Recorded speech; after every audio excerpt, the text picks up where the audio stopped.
in large a more readily accepted burger construction method.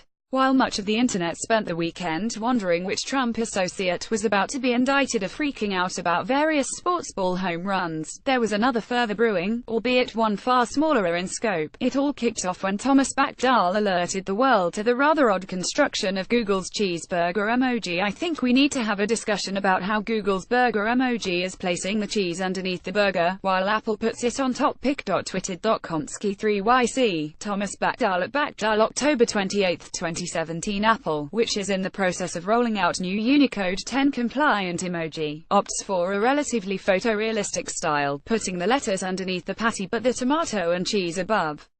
By contrast, Google keeps the vegetable garnishes up top where they ought to be, but the company puts the cheese underneath the patty.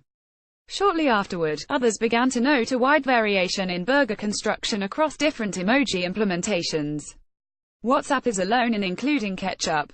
HTC's design team went for a double patty approach with some visual separation courtesy of what we must assume is rather wilted lettuce.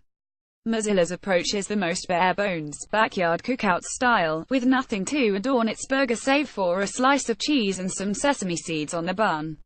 A little digging in Emojipedia reveals plenty of other variations in the way emoji show up across different platforms. In addition to its burger-building faux pas, Google's emoji designer also needs a refresher course on how beer works, because a foam head can't sit on an air gap. There is little standardization among the taco emoji, either. Apple's looks the closest to something I'd actually want to eat, while Microsoft's resembles an 8-bit video game dinosaur as much as it does the internet's favorite street food. Okay, you can design emoji, but have you ever made a cheeseburger? I can't help but think the lettuce in HTC's burger will be terrible once the heat from those two patties has cooked it.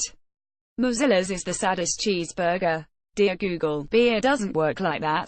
Superstitious people might not like the sight of those vertical chopsticks.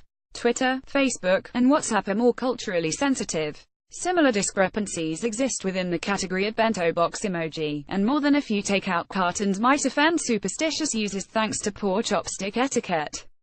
We can deduce from the various burrito emoji that none were designed by someone from San Diego, because there are no fries.